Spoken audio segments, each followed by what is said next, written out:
Il est 9h30 et quelques. Je pense que la plupart des personnes sont désormais connectées. On vous propose donc de démarrer ce webinaire donc consacré au thème de la mobilité bas carbone et en l'occurrence, attendez juste que j'ai un écho. Juste.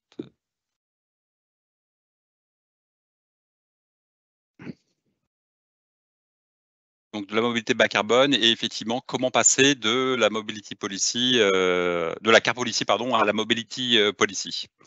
Ce webinaire en fait, conclut un cycle de conférences qui ont été animées en fait dans les Mobility Centers, ALD, dans une quinzaine de nos Mobility Centers, je dirais de Strasbourg à Toulouse en passant par, Lille, Marseille, Aix, Nice et autres encore.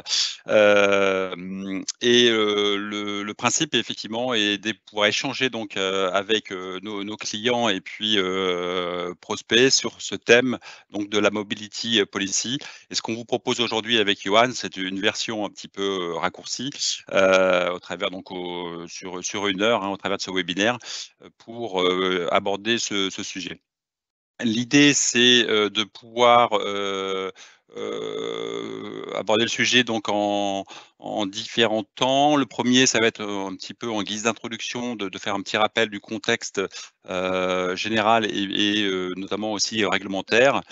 Vous exposez ensuite, le concept, de mobility policy, proposé par ALD Automotive et ensuite, aborder un peu plus en détail donc, le sujet des solutions de recharge qui est aujourd'hui, central, pour, l'ensemble d'entre vous, je pense dans le cadre de votre démarche de verdissement de la flotte et puis également, d'élargir à l'ensemble des solutions de mobilité, aujourd'hui disponibles sur le marché et qui peuvent, finalement, être des composantes de votre future politique de mobilité. On terminera, par l'approche conseil et bien sûr, un temps, qu'on va garder plutôt pour la fin, pour les questions. Donc, si vous avez des questions, n'hésitez pas à les poser au fur et à mesure dans le module questions-réponses, mais on le traitera un petit peu, en fin de présentation, en fait, hein. Alors, pour démarrer, donc quelques éléments, concernant donc le contexte, général, donc avec Johan.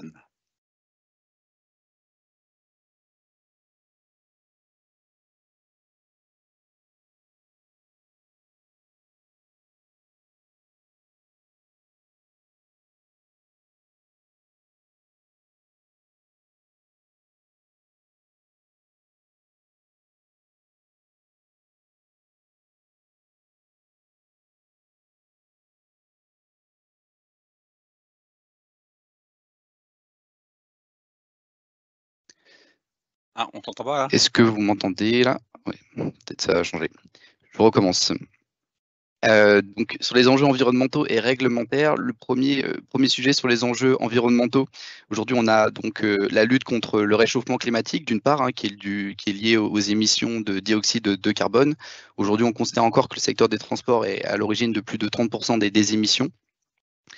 Et puis le deuxième sujet, ça va être lié à la pollution de l'air, qui va être due à deux autres polluants, qui sont les particules fines et les oxydes d'azote, ce qu'on appelle les NOx.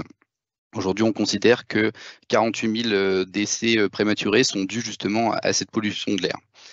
Pour rappel, il y a les accords de Paris qui ont été signés il y a 7 ans, en 2016, et qui limitent une limitation de la montée de température à 1,5 degrés. On sait que si on ne fait rien, on risque de très largement dépasser ces températures. Donc voilà, sur le changement climatique, il est évident, il est plus rapide que ce que l'on craignait.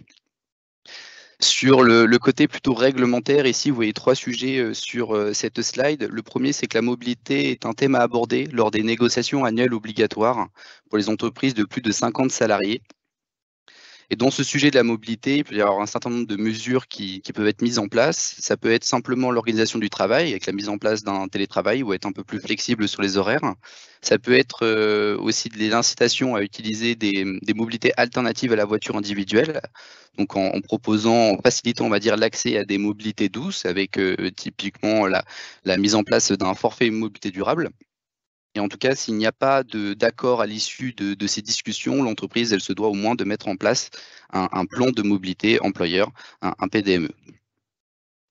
Le deuxième sujet que vous voyez sur cette slide, c'est la loi d'orientation des mobilités qui a été complétée par la loi climat et résilience, qui fixe dans un premier temps une obligation de verdissement des flottes qui ont plus de 100 véhicules. Donc, il y a un quota de renouvellement à respecter en fonction des années avec des véhicules à faibles émissions et à très faibles émissions.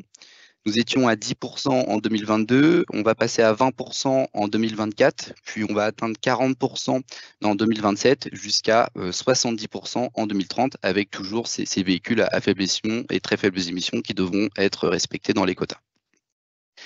Le deuxième sujet de la loi d'orientation des mobilités, c'est la création des zones à faibles émissions qui vont s'instaurer petit à petit dans la plupart des agglomérations de France, puisqu'en 2025, toutes les agglomérations de plus de 150 000 habitants seront concernées par une ZFE.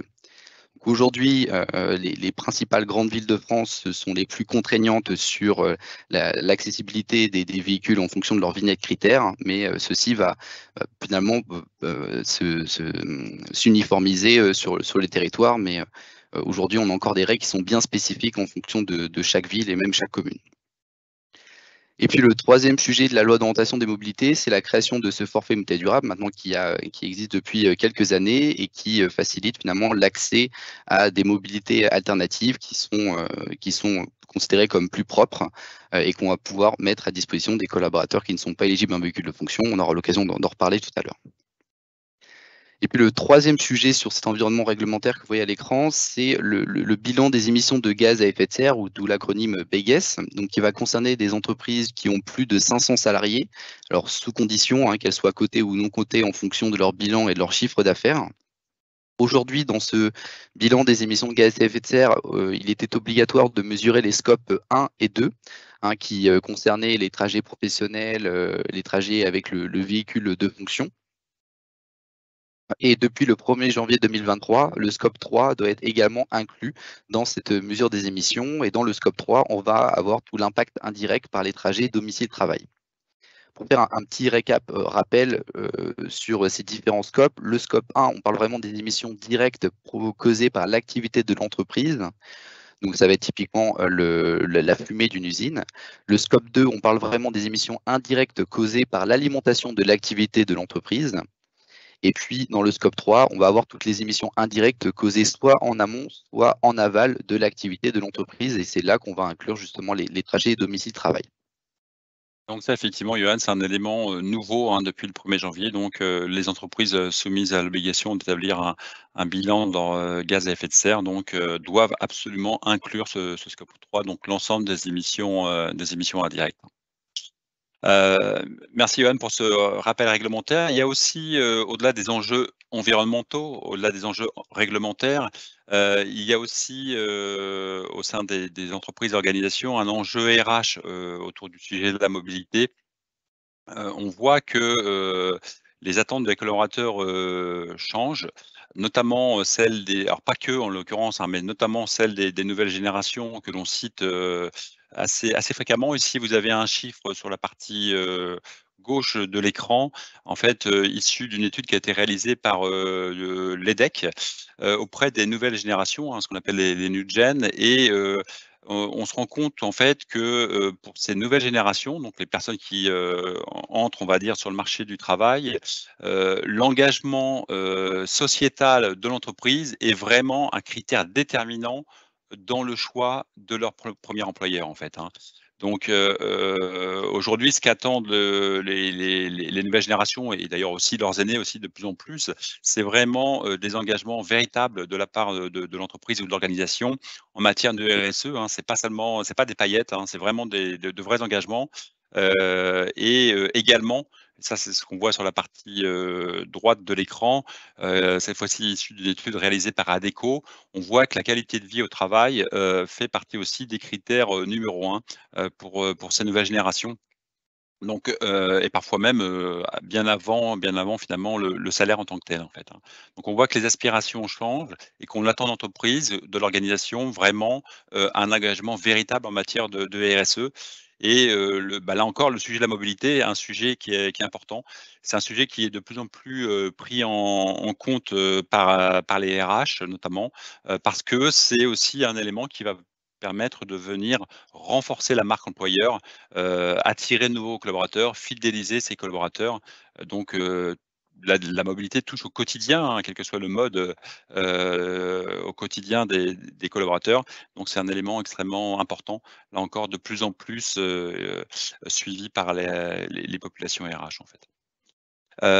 Et on a d'ailleurs, nous, on voit bien, côté ALD, hein, dans les rendez-vous que l'on fait avec, nos différents, clients, là où précédemment, on était surtout en relation avec des personnes en charge de la, gestion du parc, gestion de la mobilité, achat, finance. On est également de plus en plus, en relation directe avec, des responsables RSE, parce qu'évidemment, on a vu avec Johan les enjeux au niveau climatique, il est absolument nécessaire de pouvoir, parvenir à une mobilité plus bas carbone. Donc le RSE est de plus en plus présent, mais également, le RH, parce que là encore, l'idée, c'est de pouvoir mettre en place des dispositifs, plus flexibles, plus innovants, de manière à pouvoir, rester attractif. On sait qu'aujourd'hui recruter, de nouveaux collaborateurs est assez complexe et donc, plus l'entreprise, ou l'organisation met en place de dispositifs, innovants qui vont faciliter le quotidien des collaborateurs et finalement, plus elle sera attractive, en fait, hein. Et tout ça, en fait, nous mène finalement au concept de mobility policy. Alors c'est un concept, que vous avez forcément, enfin probablement en tout cas, déjà, entendu, de la part, d'ALD en fait, hein.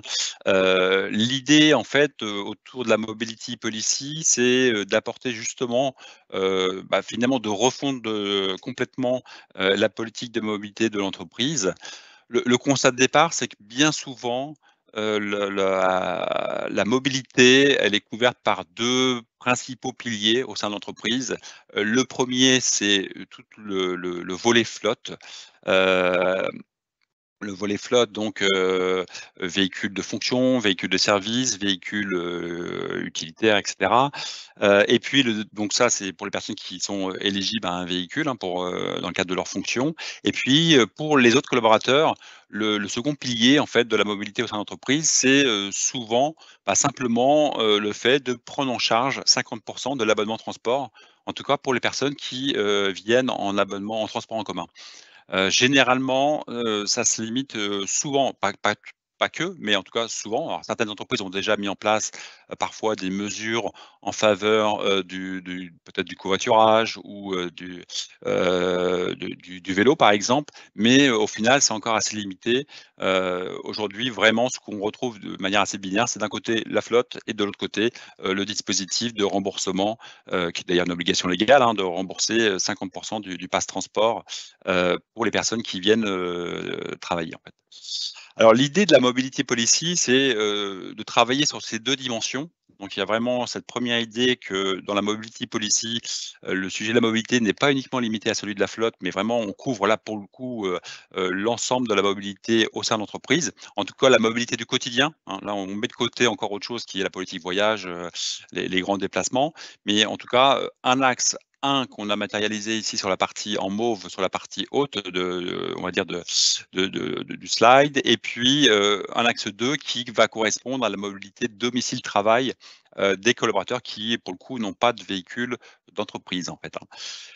Donc cette première idée autour de la mobility policy, c'est effectivement d'avoir une politique qui englobe, ces deux dimensions, ces 2 axes et puis surtout la 2e idée au travers de ce concept de mobility policy, c'est, sortir un petit peu du schéma binaire existant, flotte et puis remboursement, de l'abonnement transport, pour introduire de nouveaux dispositifs, alors qui vont toucher pour ce qui concerne la flotte, à l'électrification bien sûr, et qui dit électrification va dire également donc bornes de recharge, solutions de mobilité, également. Alors on va parler un petit peu plus tard là de solutions telles que le switch, l'autopartage, le vélo ou le crédit mobilité. Donc ça, c'est sur ce premier axe, donc introduire de nouveaux dispositifs, bien sûr à étudier au cas par cas et en fonction du contexte, et de l'activité d'entreprise, hein. Tout est pas forcément, approprié, pour toutes les situations, on va dire. Et puis sur le deuxième axe de travail, sur la mobilité domicile-travail des collaborateurs, c'est, d'introduire de nouveaux dispositifs. Alors on a parlé, du covoiturage, on a cit ça peut être aussi du vélo partage, pardon, Ça pourrait être aussi d'ailleurs de l'autopartage. EDP, on a oublié de mettre la petite mention, donc comprendre par EDP, donc engin de déplacement personnel, donc ce qui grosso modo, tout ce qui va être trottinette ou équivalent, et puis également tout ce qui va être dispositif autour du transport en commun. Et on va voir que, ben, il y a un dispositif assez intéressant qui s'appelle donc le FMD que vous devez connaître, forfait mobilité durable, et donc qui permet d'englober un petit peu tout ça. Donc c'est des mesures qui peuvent être déployées unitairement ou finalement encapsulées, dans le dispositif du FMD, en fait. Donc voilà un petit peu pour le concept de mobility policy. Donc l'idée, c'est vraiment de remettre tout à plat et finalement de sortir un petit peu des sentiers battus et d'apporter, finalement des solutions nouvelles aux collaborateurs. Parce qu'on voit que le contexte de la mobilité, bah, il a évolué, les attentes des collaborateurs ont évolué. Les solutions disponibles aussi sur le marché sont, bien différentes de celles qu'on connaissait il y a 10 ans ou 15 ans en arrière, hein. Aujourd'hui, il y a beaucoup d'offres, soit, possibles, on va le voir au sein de l'entreprise, mais même en termes de mobilité, dans le domaine public, donc les vélos partage, les trottinettes partagées, les plateformes digitales de covoiturage. Donc tout ça, si on revient un petit peu, quelques années en arrière, n'existait pas. Donc on a vraiment, un paysage qui est en train d'évoluer fortement, en fait. Donc voilà pour le petit rappel sur le concept de mobility, policy.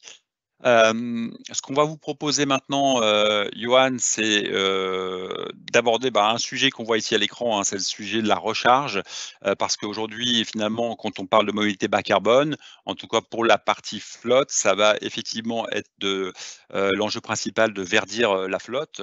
Donc on va pas revenir sur l'intérêt, du véhicule électrique, mais il est, même si c'est pas forcément la solution miracle, c'est quand même une solution qui aujourd'hui permet d'évoluer vers une mobilité, bas carbone. Et par contre, qui dit, véhicule électrique, bah, dit forcément, la question se pose forcément la question, alors c'est pas la seule question, mais en tout cas forcément la question de la recharge. Donc c'est le sujet qu'on va traiter là maintenant avec Johan. Oui, merci David. Justement, pour rentrer directement dans les 3 solutions de recherche finalement qu'on retrouve le plus chez nos clients, 3 solutions qui sont complémentaires, hein, finalement, hein, même si on sait que 90% des recherches se font principalement sur le site de l'entreprise ou au domicile du collaborateur. On ne peut pas mettre de côté la recharge d'itinérance qui reste forcément une autre solution de recharge primordiale quand on est utilisateur d'un véhicule électrifié. Pour commencer sur le sujet plutôt de la recharge en entreprise, en fait, vous allez avoir un certain nombre d'acteurs sur le marché qui ont posé vraiment tout type de bornes. Ça va de bornes classiques de 7 kW à des bornes qui vont délivrer plus de 100 kW. Ce qu'on retrouve principalement dans les bornes qui sont installées, ce sont des bornes doubles. Justement, vous avez pour exemple ici le modèle CP6000 de ChargePoint qui permet en fait d'avoir 2 prises sur une même borne. Donc ça peut permettre d'avoir une borne pour 2 places de parking. C'est une borne qui délivre 22 kW, donc ça peut être tout à fait suffisant pour concevoir ce type de borne sur son parking. Et tout ce qu'ils vont proposer, des acteurs comme ChargePoint ou EDF, au-delà de ces différentes bornes, c'est vraiment un logiciel de supervision, de ces bornes pour pouvoir gérer l'énergie dans le réseau, hein, parce qu'on sait que ça va faire un gros appel de puissance en énergie. Vous allez pouvoir également faire du contrôle d'accès, mettre éventuellement une tarification flexible, si vous le souhaitez, directement sur les bornes. Sur le deuxième sujet de la recharge domicile, hein, qui reste finalement la solution pour avoir le coût au kilowattheure qui reste le moins cher, hein, parmi tous les points de recharge que l'on peut trouver. Sur la recharge de domicile, on peut mettre en place une borne de recharge de 7,4 kW pour les personnes qui habitent dans une maison individuelle. Et cette borne, elle est connectée et elle va nous permettre d'avoir de la remontée d'informations sur les sessions de recharge, et ce qui va nous permettre de rembourser le collaborateur des sessions de recharge qu'il aura effectuées à titre professionnel, et on pourra facturer directement l'entreprise. Donc voilà, c'est vraiment le point qui est à mettre en avant sur une des solutions de recharge domicile, c'est vraiment de s'assurer qu'on puisse rembourser le collaborateur de ses consommations. Et puis sur le troisième sujet qui est plutôt lié à la recharge en itinérance, on a passé en ce début d'année le cap des 100 000 bornes de recharge en France. On a même dépassé aussi les 500 000 bornes réparties en Europe. Aujourd'hui, vous allez retrouver un certain nombre d'acteurs. Certains vont se considérer plutôt comme des acteurs installant les bornes et d'autres comme des IMSP, c'est-à-dire ceux qui vont fournir un accès à la recharge à travers un badge, une application, une carte. Donc, parmi ces acteurs, on peut citer 3 que vous voyez à l'écran. Il y a Total qui propose la carte d'électromobilité. Vous avez Shell avec la carte Shell Recharge et puis la carte ChargePoint toutes ces cartes vont vous permettre finalement d'accéder à la quasi-totalité du réseau de bornes publiques en France. ALD est en train de travailler étroitement avec ChargePoint pour que nous mettions en place notre propre carte de recharge IMSP, une carte qui permettra d'accéder au réseau ChargePoint, donc à plus de 90 000 points de recharge en France.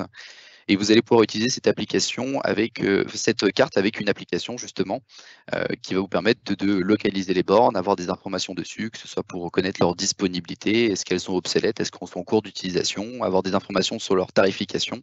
Voilà, c'est une application qui est très complète et intuitive et qui va permettre de faciliter, on va dire, cet accès à la recharge. Et l'idée de notre carte IMSP, c'est que cette facturation, elle soit centralisée par ALD. Donc aujourd'hui, on est en phase de test sur lequel, avec quelques-uns de nos clients, et on va essayer de chercher un maximum de feedback pour qu'on puisse adapter notre offre et pour qu'on puisse lancer notre phase d'industrialisation.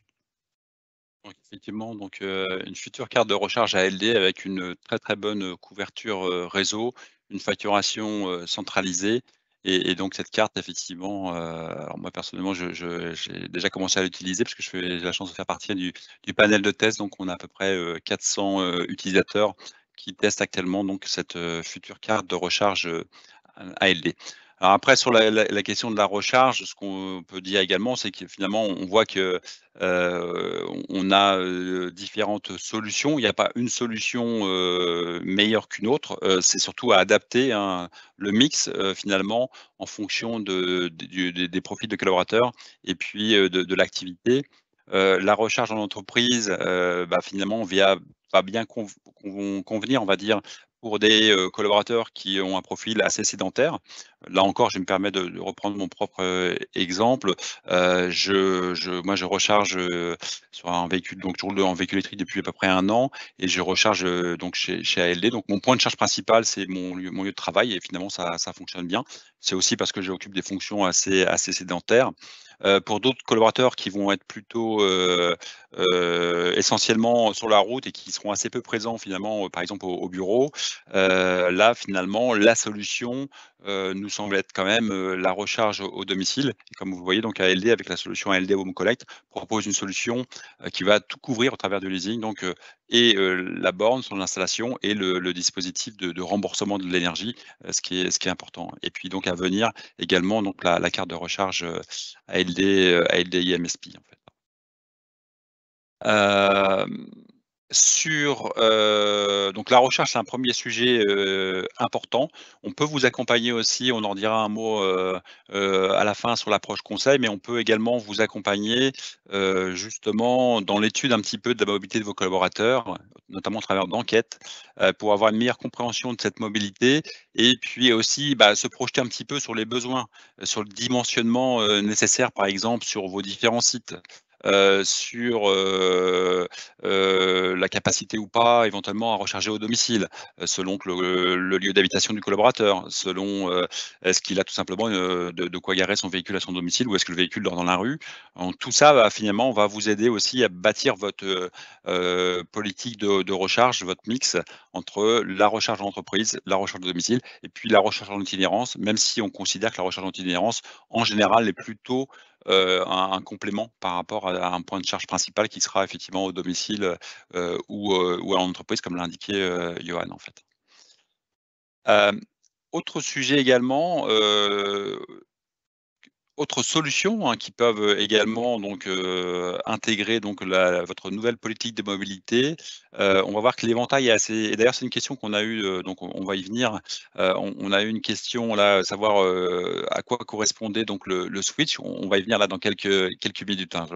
Je ménage encore un peu le suspense, même si je pense que certains d'entre vous donc connaissent déjà la solution, ALD Switch. Alors dans les solutions de mobilité finalement, l'éventail, là aussi, est assez large. Une première solution, qui peut aussi faire partie de la mobility policy, c'est, d'avoir recours finalement à un pool de véhicules en autopartage. Au travers d'ALD, donc on propose une solution qui s'appelle donc ALD Sharing. Le principe est simple, c'est qu'on va pouvoir vous livrer des véhicules donc équipés d'un dispositif qui va permettre leur usage en autopartage, avec l'application également ALD Sharing. Et à partir de là, les utilisateurs, en tout cas éligibles, pourront facilement donc réserver un véhicule du pool à tout moment. Et puis, le moment venu, au moment de prendre, on va dire, possession du véhicule, finalement ouvrir le véhicule avec l'application, récupérer les clés. Ce qui se passe aussi, c'est que l'application, il y a tout un parcours qui permet aussi de faire le tour du véhicule. J'ai un petit peu comme chez un loueur courte durée. En fait, par exemple, si je vais prendre moi là un véhicule pour partir en rendez-vous, je me rends compte que finalement il y a un choc sur la portière qui n'est pas signalé dans l'application. Bah, je vais le signaler, prendre une photo, et ça se fait en 2 secondes entre guillemets, et ça va permettre d'avoir un suivi aussi de qui conduit le véhicule à quel moment et dans quel état était le véhicule avant et après son utilisation en fait, hein. Donc cette solution d'autopartage, ça peut être aussi une brique importante dans la politique de mobilité à envisager différentes applications, on va dire. Certaines entreprises utilisent ce biais-là pour commencer à introduire du véhicule électrique au sein de l'entreprise, commencer à habituer un petit peu les collaborateurs, justement à l'électrique au travers de ces véhicules, de pool. D'autres, à l'inverse, utilisent ce pool pour le maintenir, spécifiquement en thermique, là où la flotte principale est déjà passée en électrique. Typiquement, ça va répondre à des besoins de déplacement longue distance quand les véhicules, ne suffisent pas. J'ai en tête une entreprise, par exemple, qui a basculé un certain nombre de techniciens, quasiment la totalité de ses techniciens de maintenance en Zoé, et qui a malgré tout maintenu un petit pool de véhicules au siège, donc thermique, en autopartage, pour effectivement effectuer de longues distances lorsqu'éventuellement l'électrique ne sera pas suffisant. Et puis l'autopartage, on va le voir, peut aussi se combiner par exemple avec du crédit mobilité. C'est-à-dire, on verra tout à l'heure que le crédit mobilité, le principe c'est que on va proposer à un utilisateur finalement plus un budget de mobilité comment dire? Qu'un véhicule, mais malgré tout, ça peut être combiné souvent, aussi avec de l'autopartage, en interne. Et puis, un quatrième usage aussi, on va dire, une quatrième application, sur l'autopartage, en général à plus grande échelle, c'est, pour rationaliser, la flotte. On voit aussi que sur des grandes organisations, finalement, on a parfois, entre guillemets, trop de véhicules de service qui, ne sont pas finalement suffisamment partagés. C'est-à-dire que chaque direction ou chaque service a son propre ou ses propres véhicules, et que finalement, ces véhicules n'ont pas une utilisation très, très intensive, que les services ou les directions entre elles ne se prêtent pas tellement les véhicules. Donc ce qui fait que globalement, on a trop de véhicules qui roulent, trop peu, et en mettant finalement un petit peu tout ça dans un pot commun, mais avec l'apport du digital, donc qui va faciliter, l'utilisation des véhicules et la rotation des véhicules, on va avoir un taux d'utilisation bien plus élevé, et sans que le service soit du tout dégradé pour les utilisateurs, parce qu'ils auront toujours, entre guillemets, la garantie d'avoir un véhicule disponible pour effectuer leur mission. Donc c'est aussi un quatrième axe de l'autopartage, c'est de pouvoir rationaliser aussi un petit peu les coûts en fait. Le switch, donc j'y viens. Donc en fait, le switch, c'est une réponse qui est apportée à LD, à la problématique, là encore, des longues distances sur le véhicule électrique.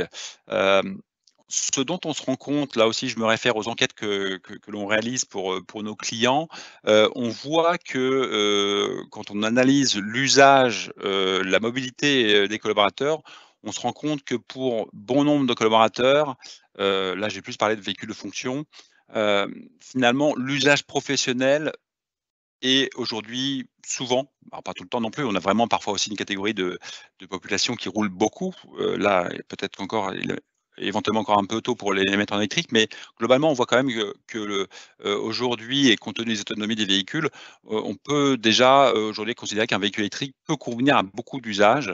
Le point bloquant par contre, et qui explique que finalement beaucoup de collaborateurs se portent encore aujourd'hui sur des hybrides rechargeables, c'est la question des déplacements longue distance et notamment, de manière assez classique, la question des vacances, des week-ends, donc de l'usage personnel. Donc c'est souvent finalement plus l'usage personnel qui est un frein parce que le collaborateur, finalement, quelques fois dans l'année va faire des déplacements longue distance et qu'aujourd'hui, à tort ou à raison, mais en tout cas, il n'est pas forcément toujours très rassuré à partir directement sur un véhicule électrique.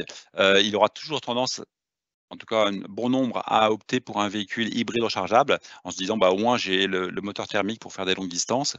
Là, la réponse qu'on apporte avec des Switch, c'est qu'on va prévoir dans le contrat du véhicule électrique, pour ceux qui le souhaitent en tout cas, une option, où ALD va mettre à disposition autant que nécessaire, à hauteur de 30 jours par an ou 60 jours par an, un véhicule, pour le coup un véhicule conventionnel, donc il ne sera pas un véhicule électrique, pour effectuer ces longues distances. Donc typiquement, c'est, je suis collaborateur, je dois renouveler mon véhicule de fonction. Naturellement, parce que j'ai, une maison, de campagne un peu éloignée, parce que il y a la question des vacances de ski, parce que, tous les étés, j'ai mes habitudes, je parcours la France un peu de long en large ou je descends, je sais pas, par exemple, tous les étés au Portugal. Heu du coup, bon nombre de collaborateurs risquent de partir plutôt sur un véhicule hybride rechargeable en disant: «Voilà, sur ces longues distances, au moins je ne serai pas embêté», alors qu'avec un électrique, ça va quand même encore un peu compliqué.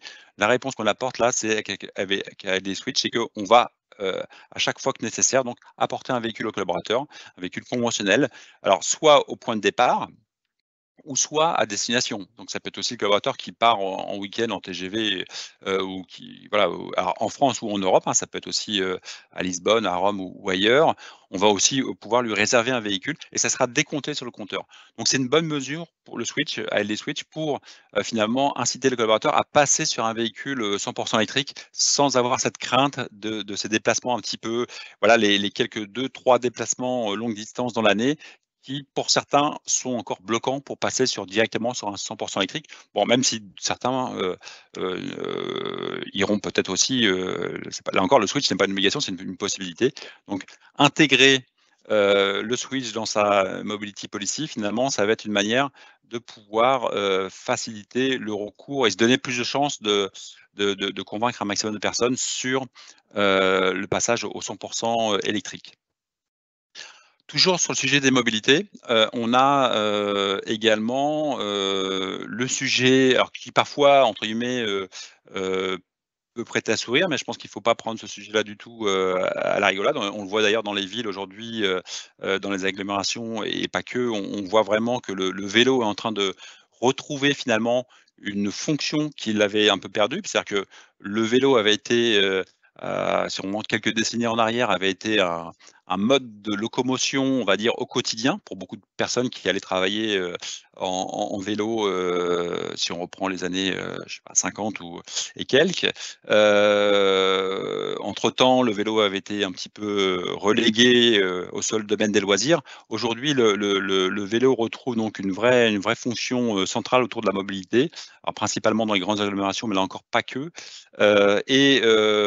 Aujourd'hui, se déplacer en vélo, c'est, évidemment, beaucoup moins, émetteur de gaz à effet de serre, hein, même en vélo et assistance électrique, on est encore sur un rapport, de 1 à 100 par rapport à un véhicule, thermique donc et c'est un moyen de locomotion aussi extrêmement efficace, en ville notamment, pour se déplacer, avec, là aussi en termes de temps de trajet et puis aussi en termes de gains par exemple sur le stationnement, tout bêtement en fait, hein.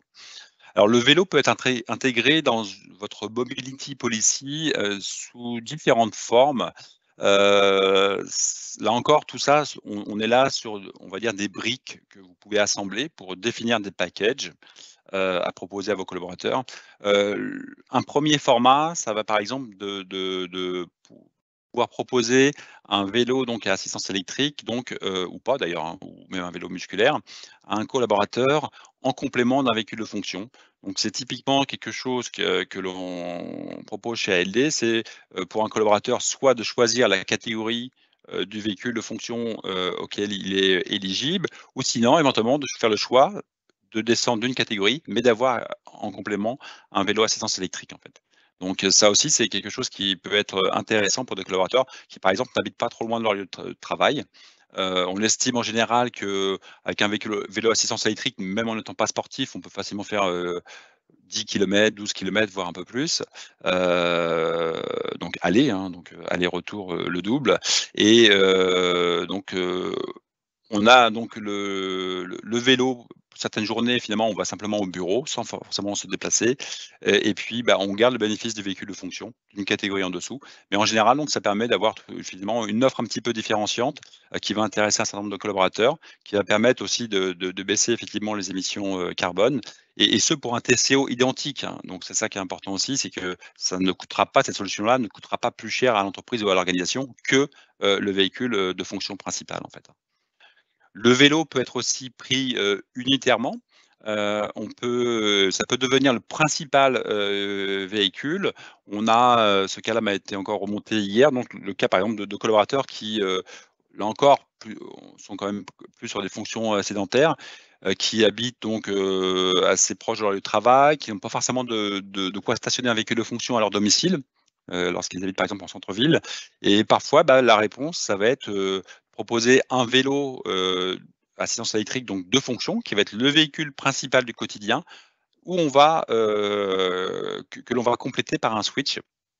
Donc là encore, la possibilité de bénéficier d'un véhicule qui sera apporté par ALD à chaque fois que nécessaire, notamment là encore, je reviens à cette idée de week-end ou de vacances par exemple, en fait.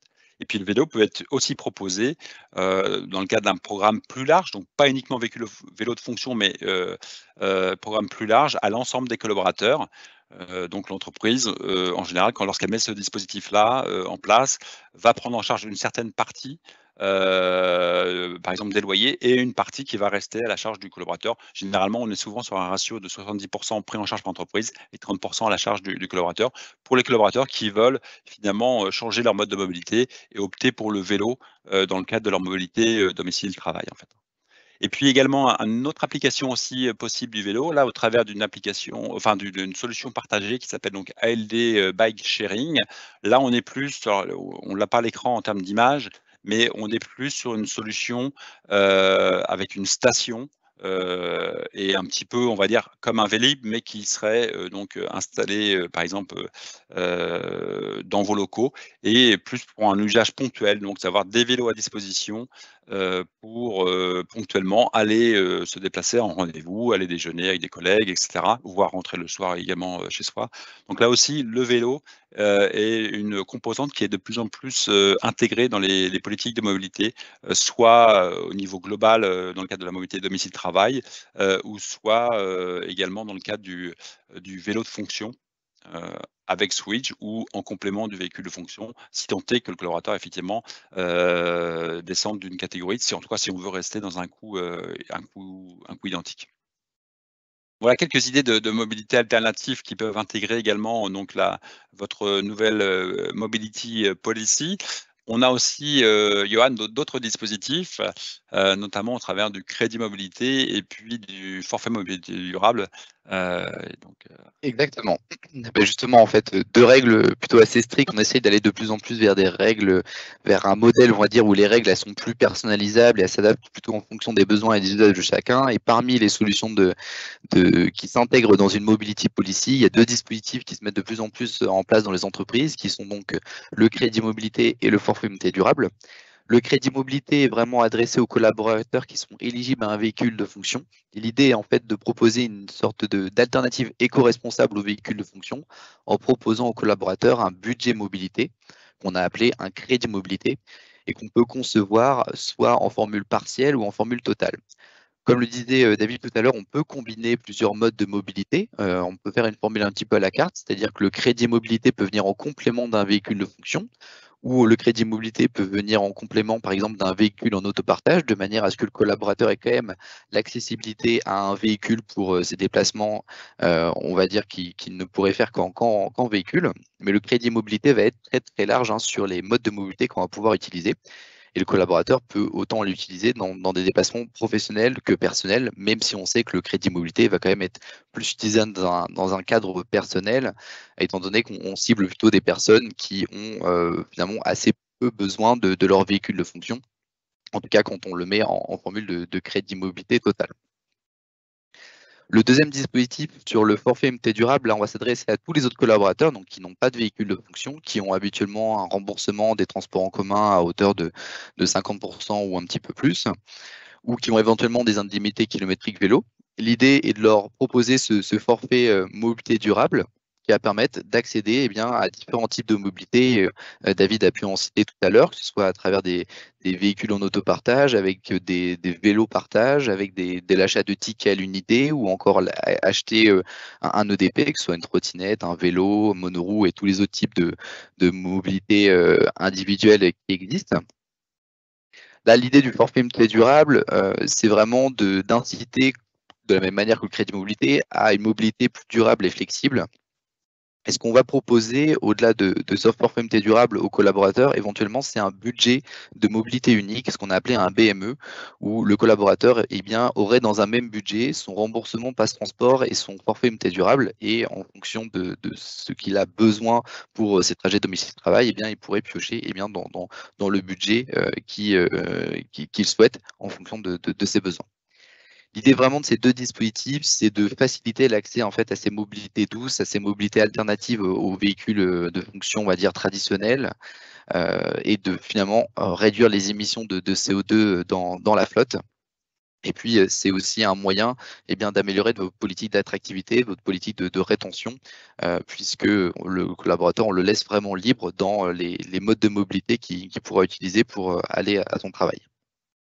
Alors tout ça, on pourrait s'imaginer que voilà, c'est des dispositifs nouveaux, que c'est assez complexe et cetera. Finalement, ALD est vraiment là pour vous accompagner à la fois dans le déploiement, dans la compréhension de ces dispositifs et puis,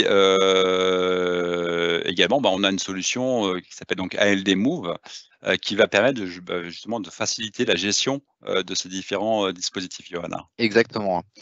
La solution ALD Move, c'est une solution qu'on a co-développée avec l'entreprise Skipper. Donc, c'est une solution qui s'appuie sur 3 éléments. Le premier, c'est une carte de paiement qu'on peut un peu assimiler à une carte de mobilité, un peu à l'image d'une carte restaurant qu'on utiliserait pour aller au restaurant, pour pouvoir aller faire ses courses.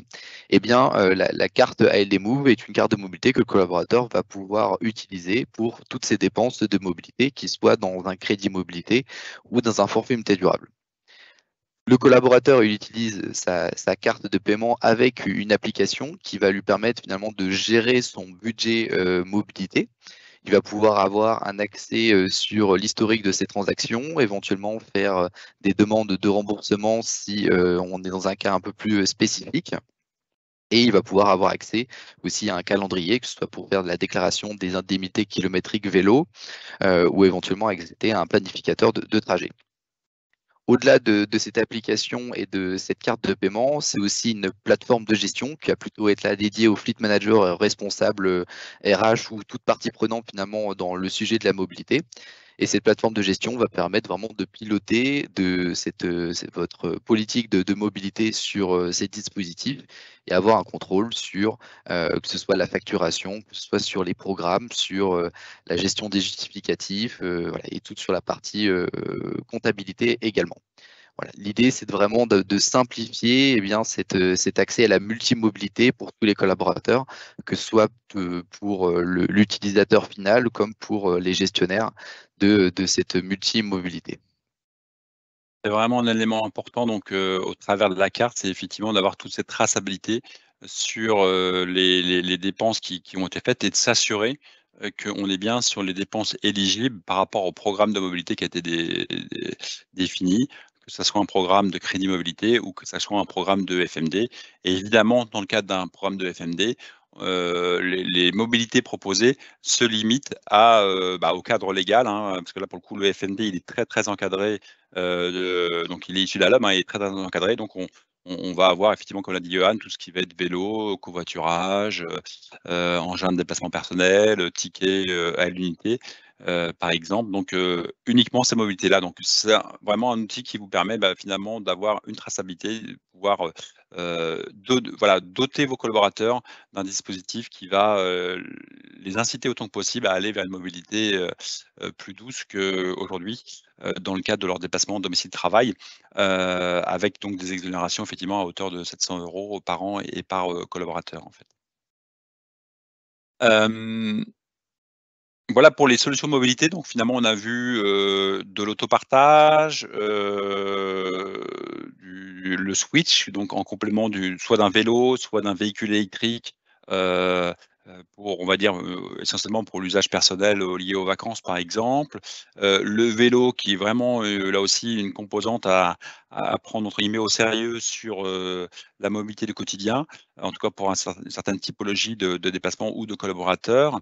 Et puis, bah, finalement, le dispositif, de crédit mobilité et de forfait mobilité durable. Donc, là encore pour le FMD, un nouveau dispositif donc depuis, 3 ans pour, faciliter. Et il y a vraiment beaucoup d'entreprises, hein, qui le mettent en place, actuellement. Donc le FMD, on est vraiment très, très sollicité, là-dessus. Donc, beaucoup d'entreprises le mettent en place. Je pense même qu'assez rapidement, le FMD va être un peu un standard et que, finalement, une entreprise qui ne proposerait pas ça à ses collaborateurs, se tirerait un petit peu une balle dans le pied, si elle reste uniquement sur, proposer finalement, le simple abonnement transport, remboursement de l'abonnement de transport, qui finalement est assez peu flexible et finalement concerne moins de personnes que par le passé. Ne serait-ce qu'aussi parce qu'avec le télétravail, finalement on a moins de besoin de déplacement. Donc finalement, un abonnement annuel quand finalement je suis en 2 jours ou 3 jours dans le télétravail dans la semaine, est-ce que c'est encore valable? Beaucoup préfèrent repasser à un système plus flexible, de carnet de tickets et puis surtout avec cette possibilité de dire: «Bah, aujourd'hui, je vais utiliser les transports communs, demain, je vais peut-être faire du covoiturage et après-demain, peut-être que je viendrai, en utilisant, des vélos partage», par exemple. Voilà donc, finalement, beaucoup de solutions, beaucoup de briques, possibles, et alors tout ça fait qu'il y a du choix donc, le choix, c'est toujours un peu, pas compliqué, mais en tout cas, l'idée c'est pas de tout déployer, c'est simplement de bien étudier avec vous, finalement ce qui, par rapport à votre contexte, fait le plus de sens. Et c'est là qu'on intervient nous au niveau de l'équipe, ALD Business Intelligence avec, donc l'équipe de consultants ALD, donc sur, cette approche conseil. Alors notre rôle en fait chez LD Business Intelligence, c'est de vous apporter effectivement du conseil sur tous ces sujets de, transition énergétique, de, nouvelles mobilités. Heu, 1 point, c'est d'abord vous apporter un maximum d'informations sur l'évolution du marché, de la réglementation, de la fiscalité, sur tout un tas de choses, on va dire. Le deuxième point également, c'est qu'on peut vous accompagner, sur quelque chose que j'ai mentionné tout à l'heure, sur en fait, l'analyse de votre mobilité, et notamment alors après ça peut se faire au travers de données de télématiques, mais ça peut se faire également, quand on n'a pas ces données-là, tout simplement au travers d'enquêtes. Donc, c'est une prestation que l'on propose, hein, de réaliser effectivement des enquêtes, soit sur le sujet de la mobilité au sens de la flotte ou soit plus global, incluant également, la mobilité domicile-travail. Et des enquêtes qui vont nous permettre d'avoir une meilleure compréhension des usages, des habitudes des collaborateurs et aussi après aussi, très important, de la perception des collaborateurs. Si on prend le cas par exemple de l'électrique, on sait que, le véhicule électrique aujourd'hui ne fait pas encore l'unanimité, que beaucoup de collaborateurs sont plutôt même, un peu anxieux ou réfractaires parfois. Et donc, comprendre ainsi pourquoi, aujourd'hui, finalement, ce qui leur fait peur, quelles sont leurs appréhensions et cetera. C'est aussi important après pour, bâtir son plan de conduite du changement. Donc là aussi, voilà, les enquêtes, ayez en tête qu'on peut vous accompagner sur ce sujet-là. Évidemment, tout ce qui est analyse TCO, j'en dirai un mot au travers de l'outil, TCO Green Scorecard sur le slide suivant. Les solutions de recharge, vous conseiller finalement sur le mixte à adopter entre la recharge en entreprise, la recharge au domicile, la recharge en itinérance. Et pour la recharge en entreprise, tout simplement aussi comment calibrer un peu votre infrastructure, en se projetant à quelques années, voilà, dans quelques années, bah, finalement, combien on estime, que vous aurez de véhicules, électriques, quel type d'usage, quel type de besoin et comment dimensionner, son dispositif, en fait. Ensuite, l'idée, ça va être aussi de choisir un petit peu dans tout cet éventail de possibilités, les packages ou les formules que vous souhaitez, mettre en place.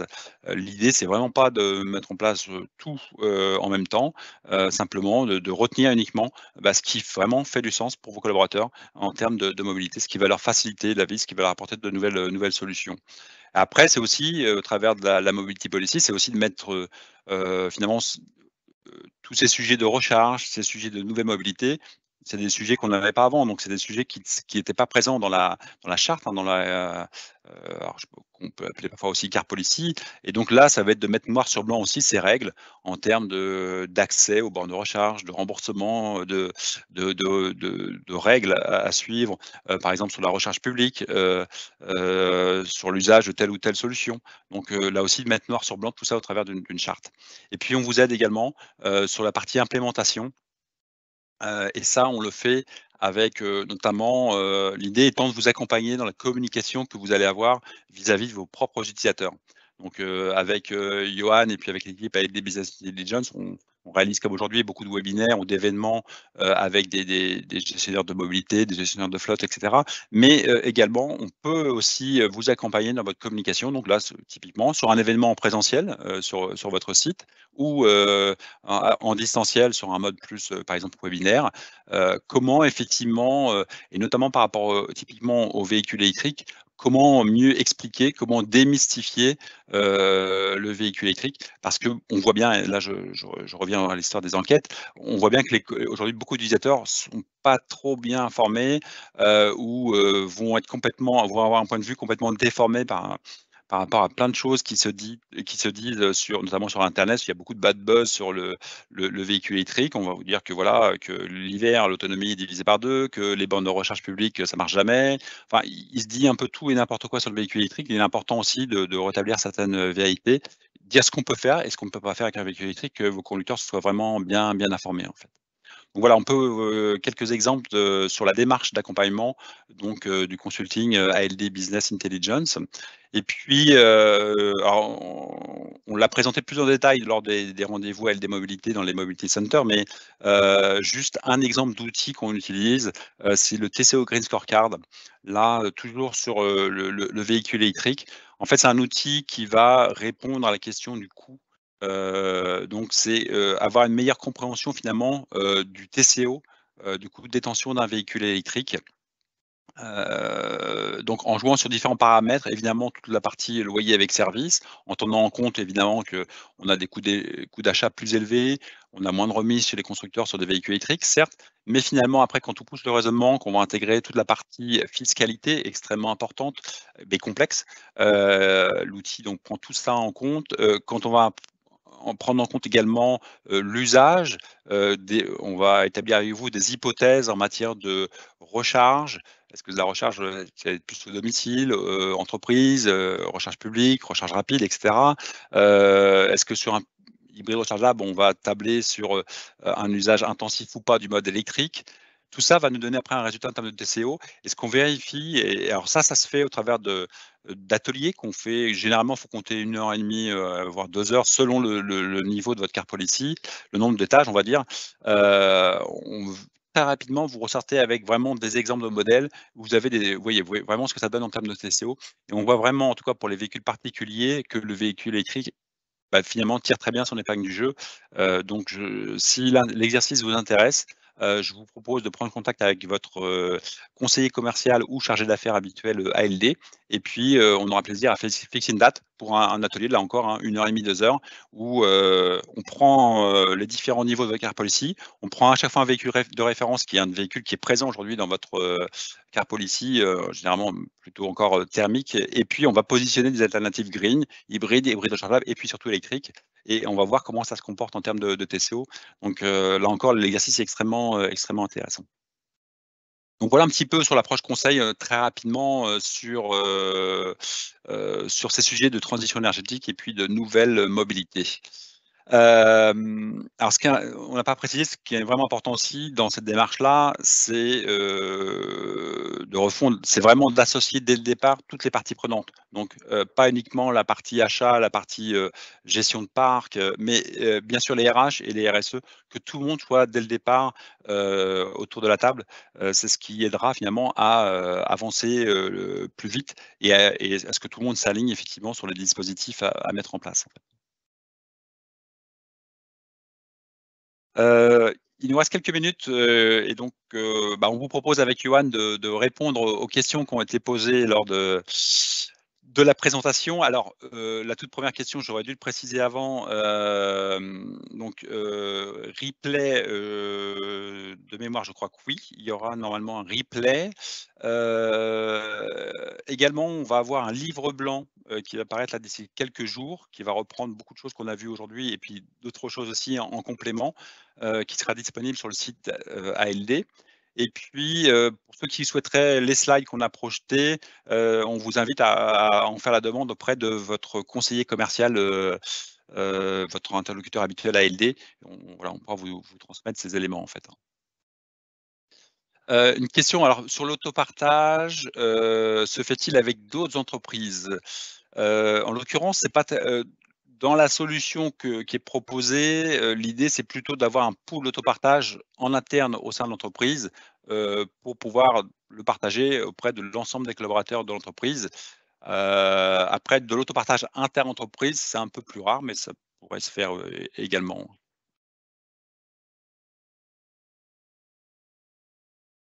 Alors, est-ce que vous proposez une solution switch avec les solutions SNCF ou billets d'avion, en sus des véhicules électriques et ou des véhicules thermiques? Alors, dans le cadre du crédit mobilité, donc qui peut venir en complément d'un véhicule, alors qui peut être crédit mobilité comme nous l'a présenté, Johan, donc un crédit mobilité intégral. Donc là, il y a plus de véhicule, il y a juste le budget de mobilité, mais ça peut être la version hybride où on garde un véhicule plus petit, complété d'un budget et là, oui, on peut intégrer, les mobilités en fait que vous souhaitez, hein. Parce qu'on a, dit aussi sur la carte, c'est qu'on peut, limiter et donc, si besoin, retirer des mobilités.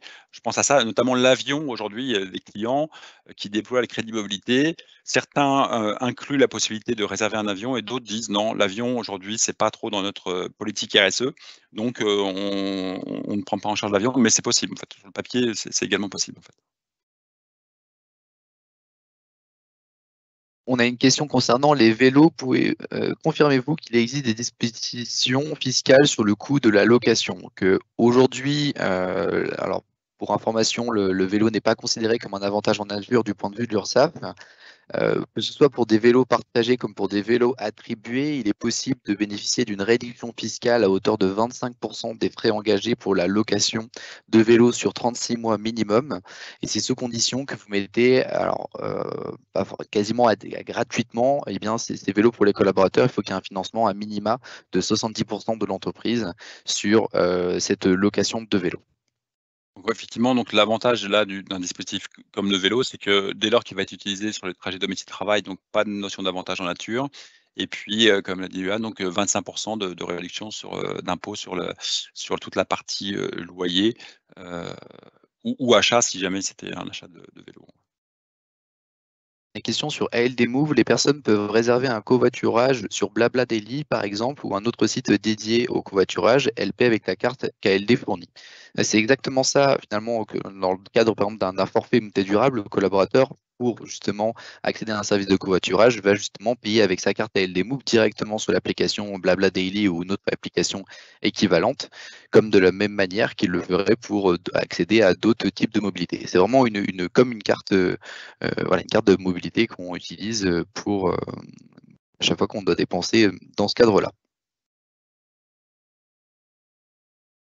On a une dernière question. Est-ce que ces solutions sont exonérées de charges sociales pour l'employeur? Alors, si c'est le cas dans le cadre du forfait mobilité durable, là, il y a vraiment un plafond d'exonération qui a été fixé par l'État et qui a augmenté d'ailleurs au fur et à mesure des années pour inciter de plus d'entreprises finalement à proposer ce type de dispositif. On était à 400, aujourd'hui on est à 700 € et vous pouvez même cumuler l'abonnement transport en commun avec ce forfait mobilité durable et à ce moment-là, le plafond d'exonération monte à 800 €. Donc ça ne rentre pas dans l'impôt sur le revenu pour le collaborateur et voilà, c'est exonéré à cette hauteur pour les charges sociales pour l'employeur. Par contre, sur le crédit mobilité, ce qu'on peut ajouter, c'est qu'aujourd'hui, il n'y a pas de dispositif fiscal particulier sur le crédit mobilité, ce qui fait que, la manière de le gérer, en tout cas la plus prudente pour l'instant recommandée, en attendant peut-être que, la législation évolue, c'est de considérer, en tout cas sur la partie des déplacements personnels, que le budget alloué sera, considéré comme un avantage en espèces, donc soumis à charge en fait, en l'occurrence.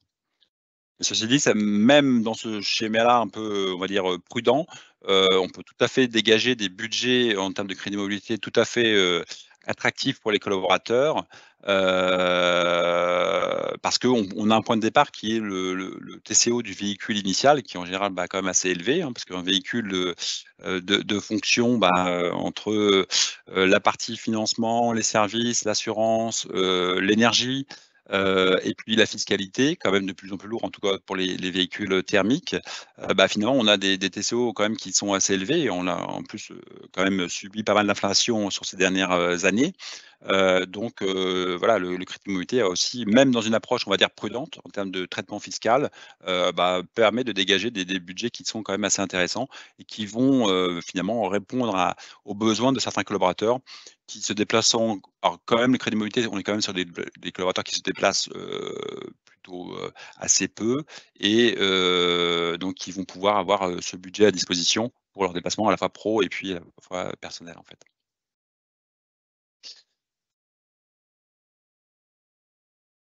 On a une dernière question qui concerne, est-ce qu'on a déjà un benchmark des montants pratiqués en termes de crédit Oui. mobilité et de forfait mobilité durable? Si on pouvait indiquer une moyenne. Alors, c'est toujours délicat d'indiquer une moyenne. En fait, sur le FMD, alors ce qu'on constate, c'est qu'assez peu d'entreprises vont au taquet. C'est-à-dire que, il en existe, hein, mais des entreprises qui ont mis en place un FMD, au plafond d'exonération, donc à 700 € par an, c'est on va dire que c'est quand même pas la majorité non plus. Il en existe bien sûr, mais c'est pas forcément la majorité. Souvent le FMD, on est souvent aux alentours de 500 €, 400 à 500 €, en sachant que l'avantage aussi avec la solution LDMove, c'est que le budget, c'est pas un budget que vous versez, c'est un budget qui est mis à disposition.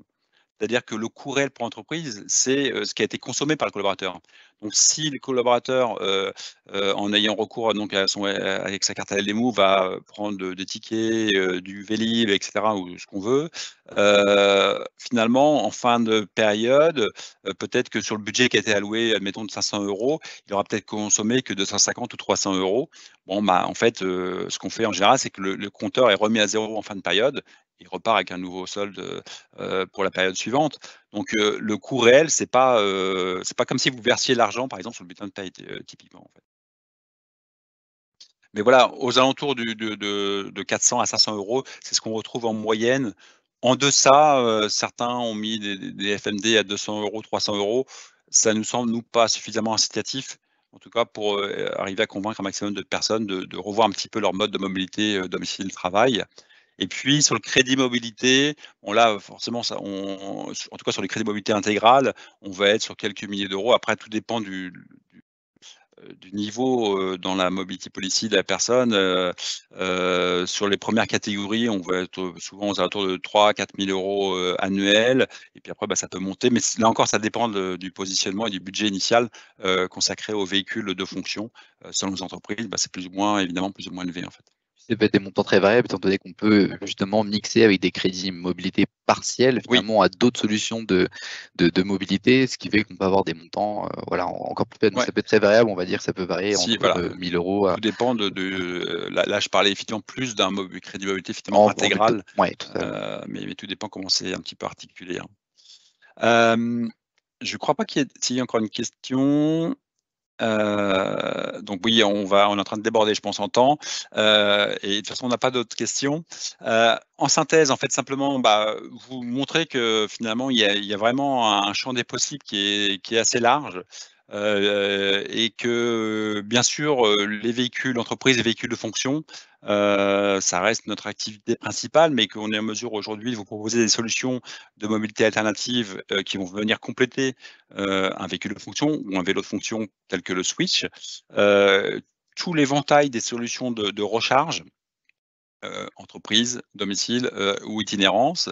Les solutions de mobilité partagée, avec de l'autopartage, du vélo partage, là on a la photo pour le coup, et puis, ou du vélo fonction ou vélo collaborateur et puis finalement, des solutions au travers du crédit mobilité et du forfait mobilité durable où là, on est plus sur une notion de gestion de budget et ALD, finalement vous fournit les moyens au travers de la solution ALD Move pour gérer et mettre en place et gérer facilement, ces dispositifs-là, sans avoir à avoir des systèmes d'usine à gaz, de gestion de notes de frais, et cetera. Là, la traçabilité, elle se fait au travers du paiement de la carte et ça uniquement sont autorisés donc des opérateurs de mobilité. Donc on peut attester que, voilà, on n'a pas utilisé le budget qui était alloué à la mobilité pour, aller s'acheter, une télé, chez Darty ou ailleurs.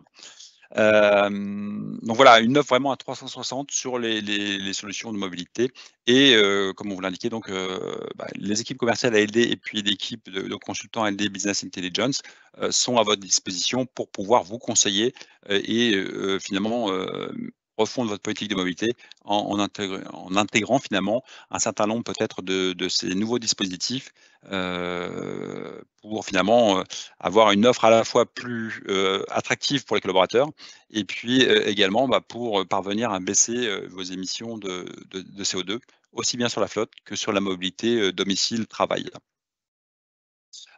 Vous dire également, pour terminer, que je l'ai mentionné, hein, je pense d'ici fin de semaine va être disponible sur le site ALD Automotive donc notre livre blanc, sur le sujet qu'on a couvert donc aujourd'hui et qui là aussi, viendra, clôturer ce cycle, de conférences et de webinaires donc qu'on a organisé, entre le mois d'avril et aujourd'hui sur, la mobility policy, en fait.